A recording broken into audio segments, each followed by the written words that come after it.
médicale. Des conflits d'intérêts, j'en ai quelques petits, j'ai fait des présentations sur la leptospirose, la fièvre Q, et j'ai pas pu m'empêcher de faire un petit peu de provocation avec ceux-ci qui tournent sur les réseaux en ce moment. Ce seraient des subsides versés par Big Pharma aux membres du CA de la SPILF. Voilà, donc vous avez quelqu'un de diabolique en face de vous. Pour commencer, une publication qui est importante, qui est multinationale, qui pour nous en zone d'endémie, et aussi un petit peu chez les voyageurs peut être importante, c'est la mise à disposition bientôt de la tafénoquine versus la primaquine dans le traitement de l'éradication du Plasmodium vivax, donc les formes hépatiques. Deux publications dans le New England coup sur coup début 2019 avec des très grosses études multicentriques, double aveugle, double placebo. Cette première qui s'est passée à la fois en Éthiopie, au Pérou, au Brésil, au Cambodge, en Thaïlande et aux Philippines. 522 patients inclus avec un P-Vivax qui n'avait pas de déficit en G6PD, un protocole de traitement par chloroquine tout à fait standard. Et puis ils ont mis d'un côté un bras avec une dose unique de 300 mg de tafénoquine. Sûrement j'ai fait plusieurs fois la faute d'anéfoquine, tafénoquine. La primaquine pendant 14 jours, alors là c'est le 15 mg une fois par jour, et puis un troisième bras placebo. Et l'outcome c'était le pourcentage de non-rechute à 6 mois. Donc vous voyez qu'il y a des résultats intéressants. Ils ont réussi à inclure donc 260 patients dans le bras de tafénoquine, 129 dans le bras primaquine de traitement standard et puis 133 dans le groupe placebo.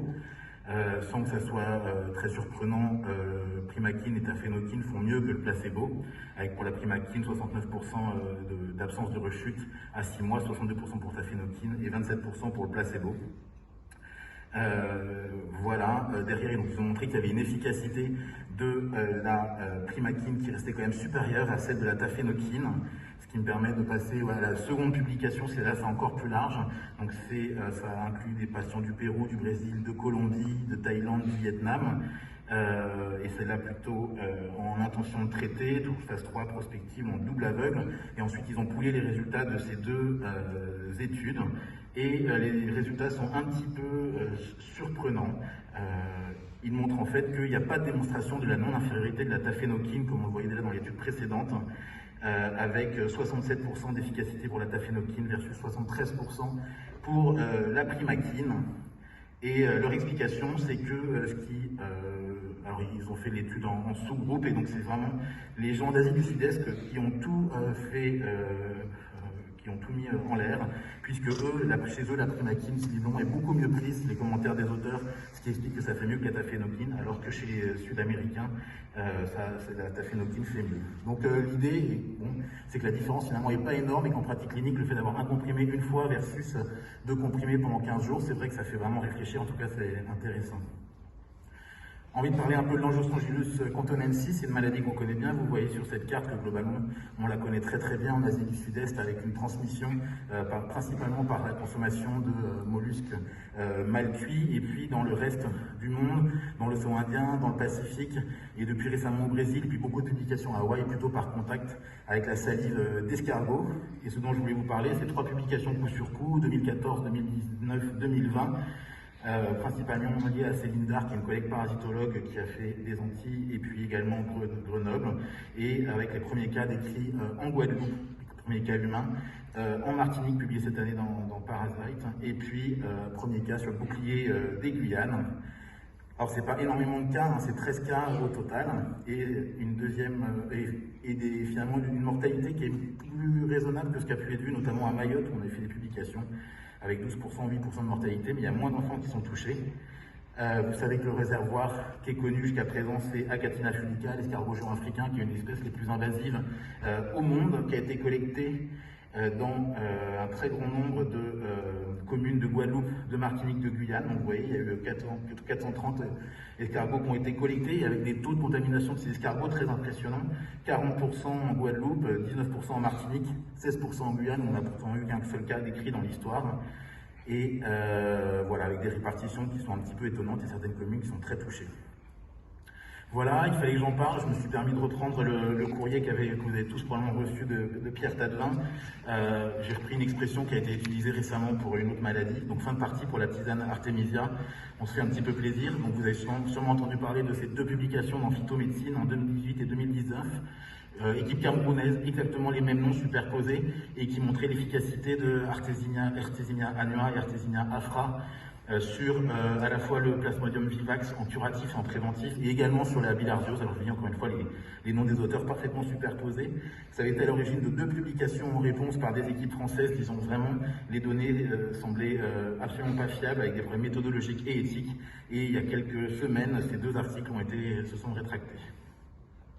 L'histoplasmose, je viens de Guyane, il fallait forcément que je vous parle un petit peu d'histoplasmose, une étude qui a été présentée aujourd'hui, hier, mais juste pour que d'autres en entendent parler, parce que je pense que c'est vraiment important pour ceux qui font du VIH, une étude multicentrique. On a sollicité tous les centres de France pour communiquer les résultats, les cas d'histoplasmose qui avaient été diagnostiqués entre 2007 et 2018, une étude en collaboration avec le CNR MICO de Necker. 116 patients ont été inclus. Et dans les résultats, 15% qui étaient des patients non immunodéprimés, et parmi les autres, 60% de VIH et 25% de non-VIH. Un des résultats qui nous a surpris, c'est ça dont j'avais envie de vous parler, c'est que 50% des patients qui avaient une histoplasmose disséminée à Histoplasma capsulatum et non pas du Boisie. Voilà, il fallait que j'en parle. Je me suis permis de reprendre le courrier que vous avez tous probablement reçu de Pierre Tadevin. J'ai repris une expression qui a été utilisée récemment pour une autre maladie. Donc fin de partie pour la tisane Artemisia. On se fait un petit peu plaisir. Donc vous avez sûrement entendu parler de ces 2 publications dans Phytomédecine en 2018 et 2019. Équipe camerounaise, exactement les mêmes noms superposés, et qui montraient l'efficacité de Artésinia annua et Artésinia afra sur à la fois le Plasmodium vivax en curatif et en préventif, et également sur la bilharziose. Alors je dis encore une fois les noms des auteurs parfaitement superposés. Ça avait été à l'origine de 2 publications en réponse par des équipes françaises disant vraiment les données semblaient absolument pas fiables, avec des problèmes méthodologiques et éthiques. Et il y a quelques semaines, ces 2 articles se sont rétractés. L'histoplasmose, je viens de Guyane, il fallait forcément que je vous parle un petit peu d'histoplasmose, une étude qui a été présentée aujourd'hui, hier, mais juste pour que d'autres en entendent parler, parce que je pense que c'est vraiment important pour ceux qui font du VIH, une étude multicentrique. On a sollicité tous les centres de France pour communiquer les résultats, les cas d'histoplasmose qui avaient été diagnostiqués entre 2007 et 2018, une étude en collaboration avec le CNR MICO de Necker. 116 patients ont été inclus. Et dans les résultats, 15% qui étaient des patients non immunodéprimés, et parmi les autres, 60% de VIH et 25% de non-VIH. Un des résultats qui nous a surpris, c'est ça dont j'avais envie de vous parler, c'est que 50% des patients qui avaient une histoplasmose disséminée à Histoplasma capsulatum et non pas du Boisie avaient probablement acquis ce pathogène en Afrique. Et la conséquence, quand on regarde dans le détail des pays, 23 cas rapportés chez des patients originaires de Côte d'Ivoire, 14 du Cameroun, 7 de Brazza. Et quand vous regardez dans toute la littérature mondiale, anglophone ou francophone, seulement 3 cas décrits en Côte d'Ivoire ou chez des Ivoiriens, des cas importés, 5 cas pour le Cameroun, 7 cas. Donc voilà, le message aujourd'hui, c'est vraiment l'histoplasmose disséminée. N'y pensez pas seulement chez les patients originaires d'Amérique du Sud, pensez-y aussi chez les Africains. Il y a peut-être un loup à débusquer. Et puis également chez les patients VIH immunodéprimés avec des biothérapies. Vous connaissez moins, donc peut-être vous n'avez pas suivi, mais enfin un guideline complètement actualisé vient de sortir par l'OMS sur la prise en charge de l'histoplasmose disséminée. Je ne vais évidemment pas tout lire, mais on aimerait vraiment l'histoplasmose disséminée. Le diagnostic, c'est une vraie catastrophe aujourd'hui. On fait le mélo, on attend la culture. On espère que les Américains vont un peu plus disséminer l'antigène, le test antigénique qui pour l'instant n'est disponible qu'aux États-Unis. Le traitement, vous le connaissez, c'est l'amphotyrosine B liposomale ou l'itraconazole. On se pose souvent, enfin nous en tout cas en Guyane, vu qu'on en a beaucoup, la question de iris versus pas iris. L'OMS recommande de commencer le traitement antirétroviral le plus tôt possible, sans craindre spécialement l'iris. Et il recommande de ne pas se préoccuper plus que ça en termes d'adaptation posologique quand il y a une co-infection de tuberculose, de traiter les 2 et ensuite de voir comment ça se passe. L'onchocercose, j'ai trouvé ça très intéressant. Je me suis inspiré d'une équipe de recherche de l'IRD Montpellier qui travaille depuis plusieurs années sur l'onchocercose en Afrique centrale. Ils ont fait la constatation intéressante que la répartition de l'épilepsie dans le monde pouvait un petit peu se superposer à la répartition de l'onchocercose. Donc en Afrique centrale, déjà il s'était posé la question dans les années 30 au Mexique, et donc ça c'était une publication de Sébastien Pion en 2009 qui montrait qu'on voyait bien une corrélation entre le nombre de villages qui étaient infectés et la prévalence de l'onchocercose et puis la prévalence de l'épilepsie. Et donc ce que je vous montre ici, c'est 2 publications 2018 et 2020 et qui mettent en place une corrélation beaucoup plus importante entre l'onchocercose et l'épilepsie. Pour ça, ils sont basés sur 2 bases de données qu'ils avaient mis en place dans les années 90. un premier papier ici dans Lancet Infectious Disease où ils avaient fait de la mesure de microfilarémie dans plein de villages au Cameroun entre 91 et 93, et une autre région où ils n'avaient pas fait de la microfilarémie mais des biopsies cutanées, et ils avaient regardé la densité en microfilaires. Et ils sont revenus respectivement en 2017 et 2019 faire des questionnaires dans les villages pour savoir qui avait l'épilepsie ou pas l'épilepsie.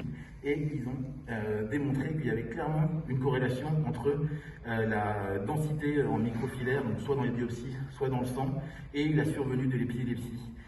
Donc voilà, il n'y a pas encore d'explication physiopathologique complète, mais en tout cas un lien qui commence à être de plus en plus fort entre onchocercose et épilepsie. Moi je trouve ça assez intéressant.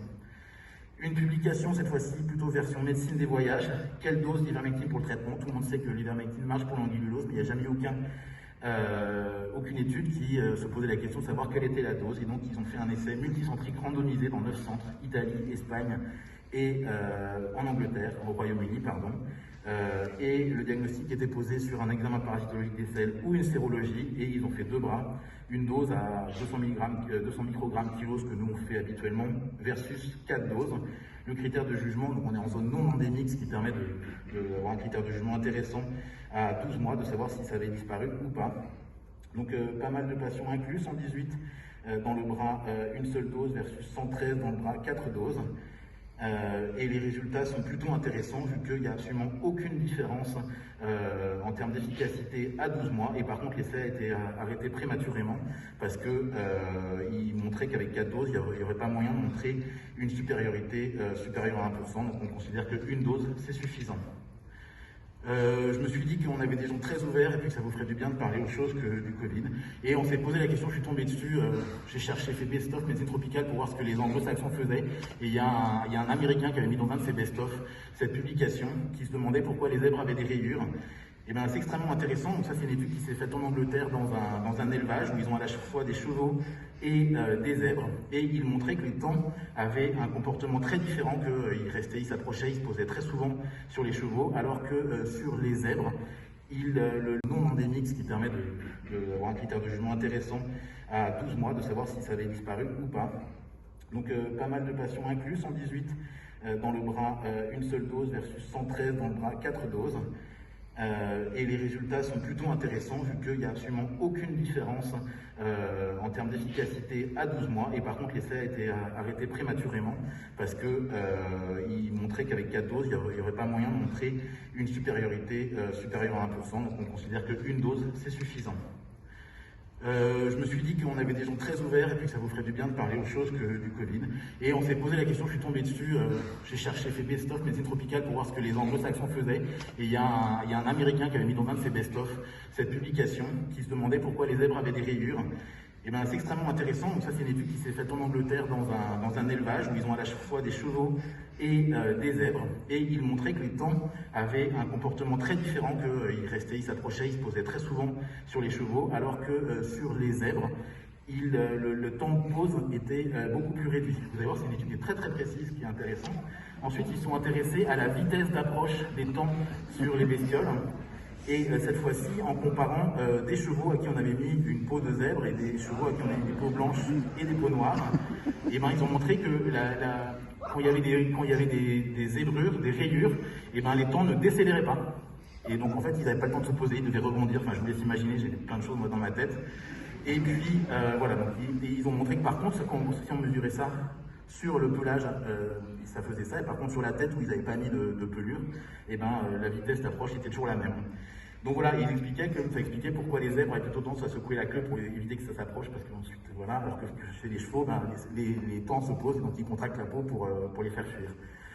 C'est de la médecine tropicale d'une certaine façon.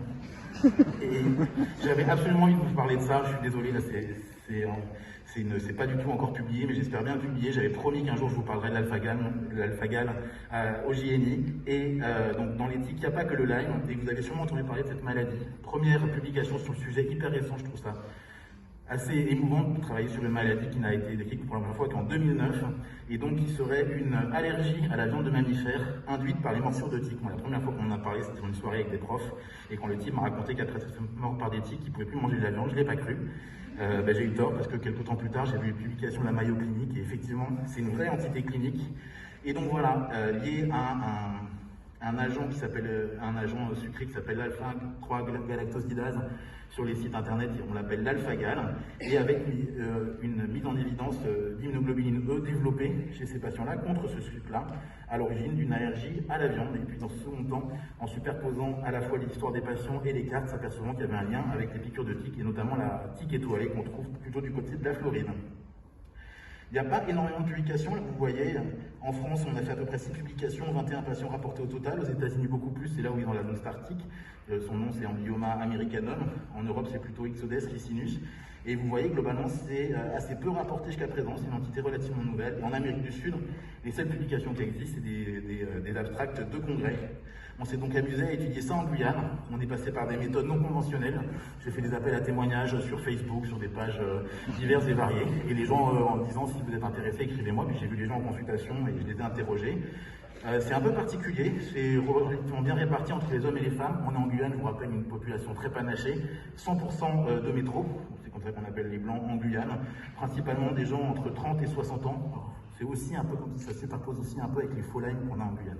Bref, et avec une symptomatologie très particulière, avec vraiment 2 types de symptomatologie. Une symptomatologie de type allergique, avec les types qui mangent de la viande, et quelques heures plus tard, apparition d'un urticaire, d'un angioëdème, et parfois même d'œdème de Quick, c'est très sérieux. Et d'autres qui ont des symptômes plutôt de l'ordre de la maladie cœliaque, avec des douleurs abdominales, des vomissements, des diarrhées, ça apparaît plutôt à 5-6 heures. Les aliments incriminés, principalement le bœuf, mais aussi le porc, beaucoup moins le lapin, un peu plus le mouton, mais on mange moins souvent le mouton en Guyane, et puis poulet, canard, pas du tout. Et c'est des gens qui avaient 100%, pour ceux pour lesquels j'avais l'information, de groupe sanguin A ou O. Ben voilà, j'avais fait des petits cadres. C'est intéressant parce que vous avez pu voir que, encore une fois, c'est 9 cas, donc on ne va pas extrapoler, mais on sait que c'est très peu décrit en Afrique. Et on sait que l'alpha-1,3-galactosidase, comme vous le voyez ici, il est très très proche du sous-groupe de l'antigène qu'on trouve sur les groupes B des hématies. Et le groupe B des hématies, c'est celui qu'on trouve de façon prépondérante en Afrique. Donc ça pourrait expliquer pourquoi c'est plus les blancs que les noirs qui seraient touchés par cette maladie. C'est pas une vue de l'esprit, on a fait des dosages microbiologiques. Vous voyez ici, on voit très bien que les gens ils ont des anti-alpha-gal très élevés, et ils ont des anti-alpha-gal, des IgE anti-bœuf, anti-porc, anti-mouton, mais surtout anti-bœuf très élevés. Une absence d'immunoglobuline E pour le poulet, le canard. Donc c'est une vraie pathologie. Donc voilà, on était contents. Première étude aussi grosse en Amérique du Sud. Les profs qui m'avaient raconté ça n'étaient pas en train d'affabuler, même s'ils n'étaient pas très pour les vaccins. Bon, c'est comme ça. Et chez 100% de nos patients, encore une fois, ça ne prouve rien. En tout cas, chez ces patients en Guyane, ils avaient été tous fait morts par des tiques, mais c'est assez fréquent en Guyane. Voilà, merci pour tous, merci de nous avoir invités. Et puis je voulais vraiment faire cette petite diapo. Vous savez qu'on a eu la vague de Covid en décalé en Guyane, et on a été extrêmement touchés. On a vraiment été sauvés par cette solidarité qui s'est mise en place, et beaucoup dans le milieu infectiologique. Il y en a qui sont venus, il y en a qui ont essayé de venir mais qui n'ont pas pu pour différentes raisons. Donc voilà, je voulais vraiment remercier tous ceux qui étaient venus, ou leurs patrons et leurs directeurs qui avaient permis qu'ils viennent nous rejoindre. Et puis il ne faudrait pas oublier évidemment tous les internes qui étaient là à ce moment-là, qui ont bossé, et puis tous mes collègues qui ont bossé, qui ont beaucoup bossé suite à cette vague à Cayenne de juin à août. Voilà, merci beaucoup, j'espère que ça vous